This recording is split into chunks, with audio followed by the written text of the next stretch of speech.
My next host is Michael from Belize. He is my friend and he currently lives in London. So, hi, Michael. Hello. Hi. Hi. So, tell us a little bit about yourself, where you're from, and what first brought you to London. Well, I was born in a beautiful small country called Belize, which is in Central America, directly south of Mexico, east of Guatemala, north of Honduras, and west of the Caribbean Sea. And Belize is an English-speaking country. It's one of the last countries that was part of the British Empire to receive independence back in 1981. And so, as you know, I'm of that generation where Great Britain was considered a very important part of that one's progression in terms of education. The entire education system was based on a British system. And so moving here, and I've been living now in London for about 25 years almost, and so Wow. most of my life, and so and so it's so I came here for education really, and it was an Mhm. easy adjustment because the back then, as a child for me, the way of living, the school, how we, structured our lives, a lot of it was very much influenced by the British system. So coming here was very an easy adjustment. Easy for you, right? Do you think it's easy for everybody that comes from your country? Or is it just you because you're so open and easygoing? Is I it think because of the English language or what are the reasons? the fact that we all speak English makes it a big a a big help for sure. And but of course, even if though we speak English, their accents, to me the Belizean accent is very mixed. If the closest you can associate with is the sort of English speaking patois, and so oftentimes when people hear patois, they think that the accent that the Jamaicans speak, but there are various different sounds for patois depending on where you are in the English-speaking part of the world in the Caribbean. And while Mhm. Belize is a mainland country, it's not an island, it's still considered part of the Caribbean because we're part of a trading bloc called CARICOM. And so and the Caribbean Sea faces us, and so yeah. But the fact that I speak English and people from Belize speak English makes it easier to come here and feel much more relaxed. And but there's still so much adjustment because the climate, for example, Belize is a subtropical country. Therefore, it only has two seasons, wet and dry seasons. It doesn't have four seasons. And so Mhm. coming here is a big adjustment. Also, Belize is a small developing country, and you're coming to the UK, which is a big developed country, with tall buildings and industries, and it's cars and buses everywhere.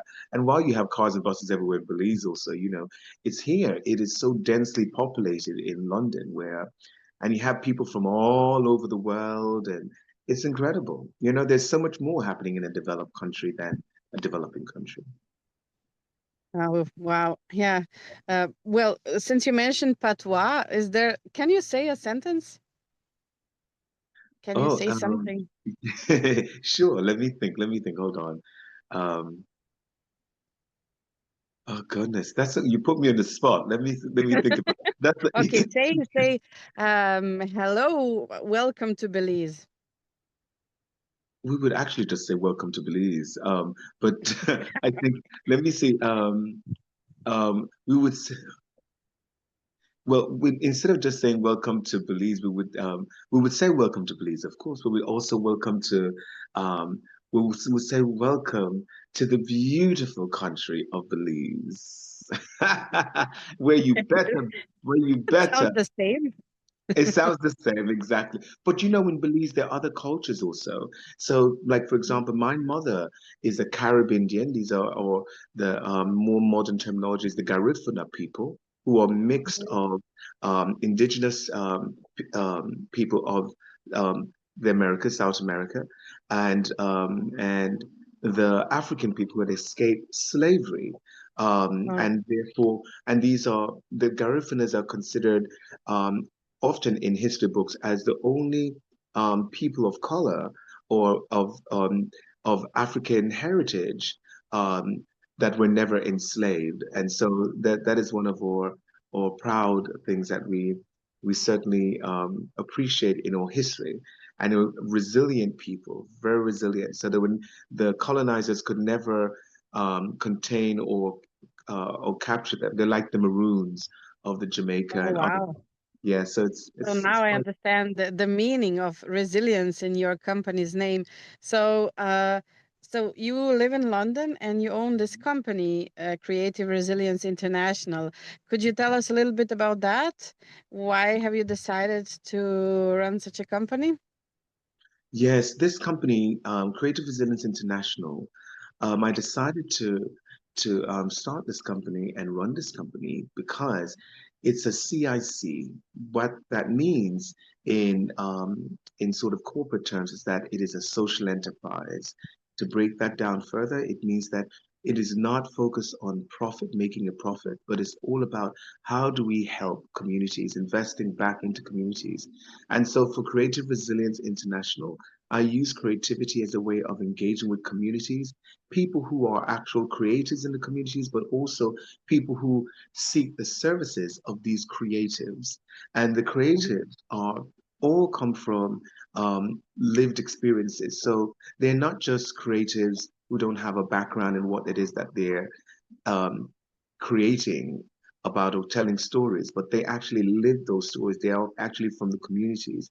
And so it is, I created it to provide a nurturing, progressive platform and ecosystem where people can build a network, but also people who wish to use these services have a central location where they can really engage and connect with creatives who are not just amazing in their designs and their art, but they also Mhm. have a real message behind their creations. So that's why I create. And so it supports people. It could be um, refugees, asylum seekers, women, LGBTQ, anything. And I mean, anyone that feels that they need a voice, that's why I created it. And I worked not just in the UK, but across Africa, across Europe, and even across the United States, South America. And while you're based in London, do you so it's an English speaking country, but also is America. So is America. Um, do you work with people who have just no, immigrants, sorry, immigrants who have just arrived and they're still finding their way, whether they be creatives or yeah, something else? Do you work with such communities that are based in UK? I do, I do. One of Mhm, it's very important to me because at the end of the day, I myself am an immigrant. I'm a British national. Yes, I have dual citizenship with Belize, but mhm, one should never forget where they come from, you know? And so for me, coming here, though my country does not require a visa to come to the UK, I was born in an era where before my country, got independence, so considered a British national. But that doesn't mean that I'm still not an immigrant because that's how the system is designed. If you're born here, um, there is still that feeling of otherness, that. But at the end of the day, there is an understanding too that the UK is a very multicultural place that is, that a space where people can express themselves. That's one of the things that people always say when they once they've settled here, when they visit London in particular. That my mhm, God, you feel like you can just be, you can dress how you want to, just be mhm, yourself. I do get to work with amazing communities. That there's a project I did, a big fashion project I did with the London College of Fashion, which is Mm-hmm. part of the University College of London. And so, Mm-hmm. and this was work using fashion as a way of telling fashion and sustainability as a way of telling the stories of refugees. So they would literally come in and talk about the whole creative process, informed by their own cultural backgrounds and how Okay. cultural costumes help to give them a sense of pride, of, Mm-hmm. an identity. And that was amazing. Identity. Mm. And that project Identity is was very important, right? very important. That project Mm-hmm. was with that was also in partnership with the Victoria and Albert Museum, which is one of the premier museums and design museums in London, in the UK, and in the world. That's so amazing. So, what I want to accentuate here is like how you can come from another country where maybe you don't speak English, but you come to London, to UK, and you learn to speak English, while at the same time you still preserve your own culture. So it doesn't exclude your identity, right? I mean, learning a language of the environment, now we're talking about an English speaking country, just helps you to move better within a society. It doesn't take away your identity or your language. How do you see that people struggle with that, or do you see that it helps them when they learn a foreign language when they come to UK? Andrea, what you said was so important. And it is a struggle. The struggle is that depending on where you are, your level of English, because Mm-hmm. it's then, it the more English you know, it is easy. And it's this is we're talking about the UK as a case study, but this could Yeah. apply to anyone moving to a foreign country, to another country, that they're not completely comfortable with, where language barrier is a huge thing, right? Mm-hmm. So there is so it is a struggle. At the same time, as you said, learning the language is not just learning a language, and I know that you can confirm this for sure. It's not just about learning how to speak the language, but in order to Mm-hmm. understand the language and the nuances of the language, that you have to know how to also adopt some of the culture so that you can understand why a specific word would have such a meaning, such an important meaning based on the cultural context. Do you know what I mean? And Yeah. that's important. And therefore, but in all of that, your own identity helps to bring a unique experience to you living in London, for example. Mm-hmm. And also know that your identity adds to the beautiful multicultural experience in London.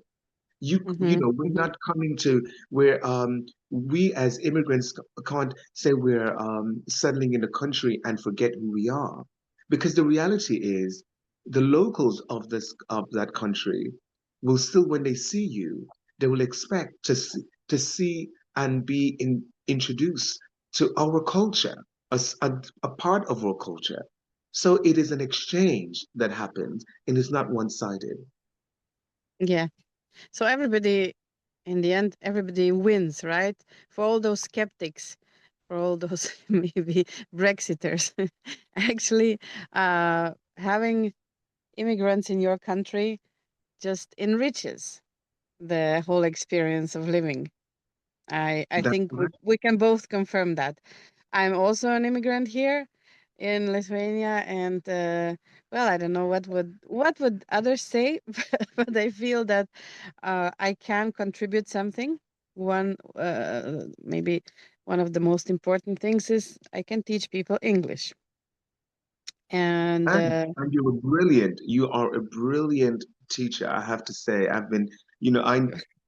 know you personally, and but your level of, first of all, you are so cultured, but your patience and your empathy, it's really inspiring, Andrea. It's really inspiring, and just to see the level of creativity that you put into producing your videos. There's a warmth, there is a relatability, it's not intimidating, and you let people feel comfortable that you can learn English no matter what level you are. And even for English speaking people like ourselves, it's always good to touch up on your English because there's some things, we sometimes we get so focused and specialized. For example, if you work in finance, oftentimes the way Mhm. you speak is reflective of the industry that you work in. You know what I mean? And Yeah. therefore sometimes, you know, The jargon. Mm. the jargons, exactly. Yes. Yes, it's important to also know how to explain things to people who don't know your field. So Yeah. I could also speak about language here. Uh, for those who don't understand me, I could go on and on, but what is the point of that, right? I mean, Mm, you have to explain what you want to people who don't understand you with maybe simpler words or mm. structures. Yeah. So thank you very much for the compliment. That was really nice to hear. Very refreshing. I'm learning from the best. You're one of the teachers as well. So thank you so much. It's okay. So for the end, maybe I would ask you, what is an advice for somebody who is trying to come to the UK to study, work, or just for, I don't know, an extended period for some other reason? What would be the advice you would give to them in terms of learning the language, finding their way around? What would you say to them? How would you help with your knowledge, your experience? Like, what? Applaud yourself, like clap for yourself for sure that you have the courage to decide, you know what, I'm going to move to the UK or I'm going to go study in the UK. I'm going to go work in the UK, especially if you're depending on your level of English also, like if your English is not up to par that you want it to be. um, it does take a lot to move to another country, especially it's something cultural. The cultural is so different from your culture sometimes, and once you're here, even before you're here, play your English music. Find the genre of music that you like, Yes. that's really important. Like if you're into not not necessarily the kind of music that requires vocals where they're actually um singing lyrics. That's Yes. Yeah. important because then what that does, especially say on YouTube, you can put on the caption and you can see the actual lyrics on the screen, which is great. Or you can just go to Google. Sometimes it's not always the best because sometimes the words are just wrong. It True. doesn't caption the word. That's true. You can find That's lyrics for almost any song online, so you can just very true. listen and read the lyrics. Precisely. And um, that's very true. So that's one way. Also, of course, films, watching films, and reading books, reading magazines. Some of those, the newspaper, even the sort of articles you find online that might not be too, what do you call it, advanced in vocabulary. Read them. You start basic, and don't think that um and sometimes one of the things I learned about languages is that you sometimes we're too hard on ourselves thinking that, oh, I want to speak like Shakespeare from now. No, it sometimes even the people who You're speak from like, now. for us who speak like that, honestly, we just want to be able to simplify the language sometimes. One of the things about speaking to someone who's just learning English or at different levels of their English is that when you speak to them, they keep it very simple. They don't, not necessarily come with the biggest vocabulary, which is great. Vocabulary is important, but it's not everything. Also, once you're here, immerse yourself in the culture, especially in London. First of all, there are many cultures, people from all over the world, and they have their restaurants, and we're all integrated, but there are also specific areas where you'll find different shops, restaurants, or Mhm. art galleries, or and but embrace the culture. Here in London, I think across the UK, all the museums, all the major museums are free. And in the museums, they might have private exhibitions, but the majority of the entrance is free to enter any of them. There's music, there's theater, there's That's a good advice. Use everything that is for free. First of every, all, use everything that is for free, which is music on YouTube or some other platform. Then you said podcasts, audiobooks, yes. museum. They are not always for free, but in London they are. And I'm not sure if in the whole of UK or is it just And London. they are. All of you. Okay, so you see, use everything that you can find for free. Mm. Yeah, Absolutely. And that's and of great. course there's the when you and open when someone's you meet people, and in London, even though it's a big city, and it's people are friendly. People really are friendly. And I'm not just talking about just people who are not English, not British, or everybody's usually quite open. Really, you just say hi, they'll say hello. If you're sitting at a restaurant, you need something, you can ask. Of course, everyone still has to you know, be vigilant, but people are open, and there's so much to see, especially in the summertime. Oh my gosh, there are all these free events and festivals happening everywhere. Every Yeah, area of London have like a what is called a local council, and in the summertime they have lots of free events. So, don't feel like you should just stay in your own little community or people who share the same culture. No, go out because people welcome you here, and it's a good thing. That's what I would say.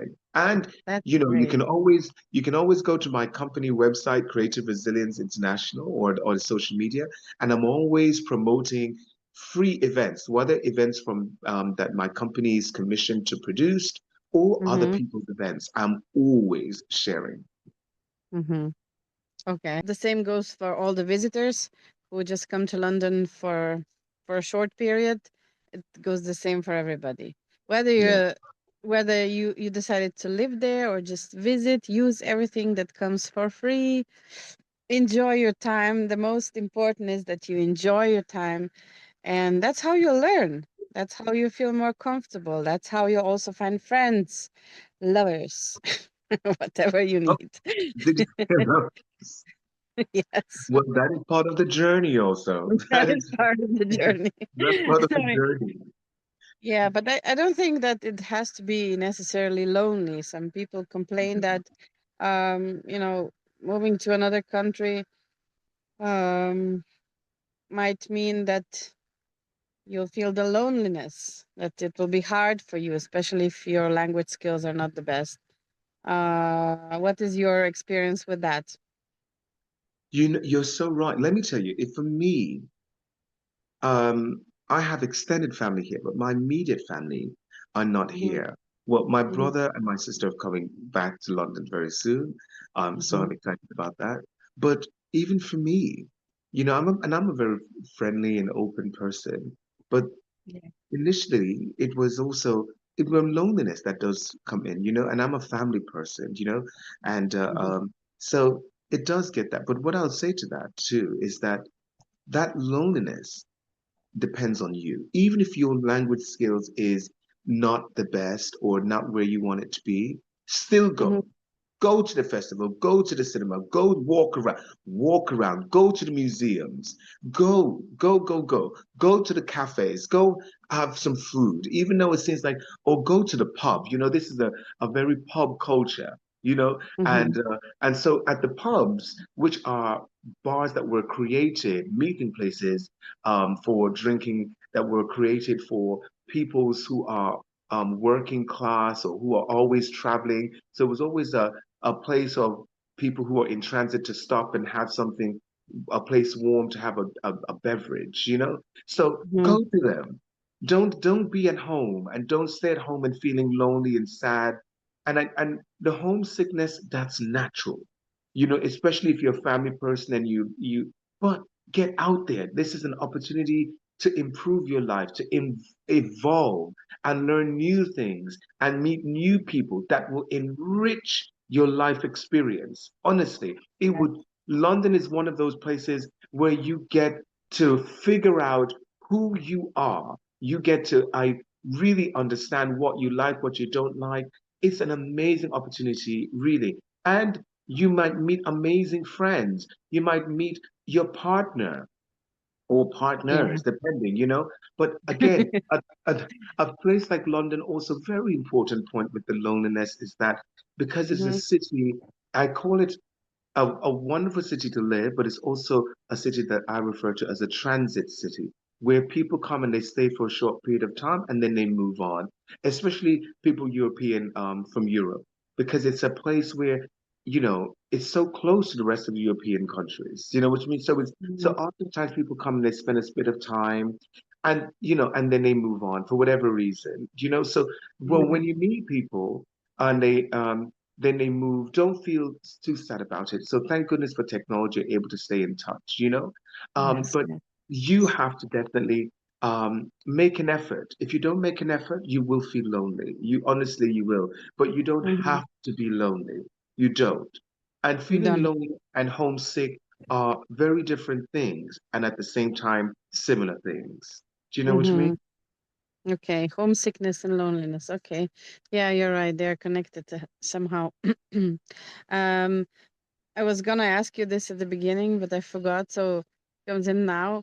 Do you remember a funny anecdote from the beginning, from when you've just arrived? I mean, you were pretty young, and from another country. I know that you're open, you speak English, but do you remember a funny anecdote that happened in that time, and that is connected to, I don't know, you being from another country? You're forcing me to go back into my memory tank there and think. Yes. Oh, Like, let's say something where you made a mistake and it was just hilarious. It was funny in the end. well, Because you know people what? are so afraid of making mistakes. That's why I'm asking. What was one thing that you remember that was like, oh my God, I said something. Oh no, it was totally ridiculous, but we had a good laugh. You know what? That's a very good point. There's a good point which you mentioned just now, Andrea, about people making mistakes. Anytime you come into a new culture and even language, you will always make mistakes. That's part of the learning process. Allow Mm-hmm. yourself to make mistakes. And don't be hard on yourself. I think people have because I used to be a diplomat, a senior diplomat. I've had many different careers. I performed and danced and sang and act professionally for many years. And Mm-hmm. so I've been part of a few big West End productions here in Mm-hmm. in, in London. And Mm-hmm. people would always say to me that would tell me stories of things that I say, and they said, "Michael, you would just say these things." And and I was like, really? I don't remember saying those things. But but because I know that I can be, I speak my mind, but it's always good intentions. You know what I mean? So people would Mm. say things to me, and that I've said things, and I'm just like, I'm shocked sometimes. So I So think what did you say? let me think. Oh my God! I remember I was performing in The Lion King, Mm-hmm. and And before every show, we have a warm up, and then we go over notes from the previous shows. And the then resident dance supervisor, the late great Thea Barnes, had asked me something, and I was sitting in the um in the audience, in the auditorium while others were on stage, and she asked me to come up and do something and I on the stage and I said something silly like that that it was past my something that you know I'd used up my time, that they have used up all my time for this, and so I need to have my lunch break right now, something like this. And I was, and so people tell me, said, "Well, Michael, the way you said it was if you just said it, and you were speaking to the dance supervisor at the, doing our rehearsal." I said, "Oh, no, did I really say that?" So I was shocked. I'm even shocked when people tell me these things. I'm like, Michael, you need to get it together. Like, honestly, you can't be saying such things. But they know my heart is in the right place. I made a Yeah, mistake. I apologize. I move on. that's good. That's good. You see, it's also part of the just being human. What can I say? Just being Exactly. human, you have to apologize sometimes and move on. And that's it. Don't be sorry And for that's any like don't regret anything really. Uh you said you made a mistake and that's it. It's the same with language. You made a mistake. Maybe it was silly or something, but move on, you know. You've learned your lesson and move it. on. And one of the things I'll say to that point too, that one of the great things about someone who's just learning English and improving their English and don't have a very wide and large vocabulary is that Yeah.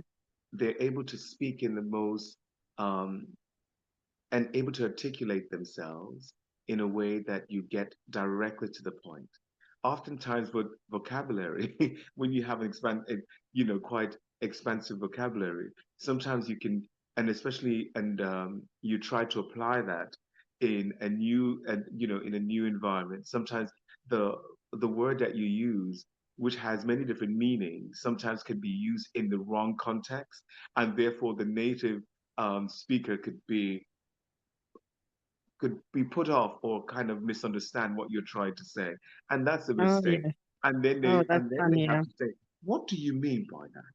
Well, what? But for British people, whether you're in England or Wales or Northern Ireland or or Scotland or even in Ireland, people tend to be very polite and will try to be understanding.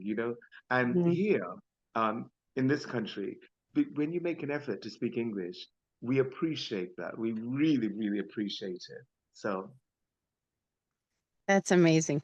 Thank you very much. Thank you for this conversation. And I wish you a lot of success on your journey with thank you creative so much. resilience or living in London or just in general. Thank you for Thank this you. interview. Thank you. Thank you so much, Andrea. And honestly, I do hope that for those of you who are tuning in and if you have not booked your consultation or if you have not already asked Andrea to be your tutor, this is the perfect time. She's amazing. And like I said, she's funny, as you can see, and she's lived all over the world, worked in many different environments, and you make an effort. You really make an effort to find materials and the good content to help people improve their language skills, their English, the whole experience of learning English. So thank you. Thank you so much. Thank you so much.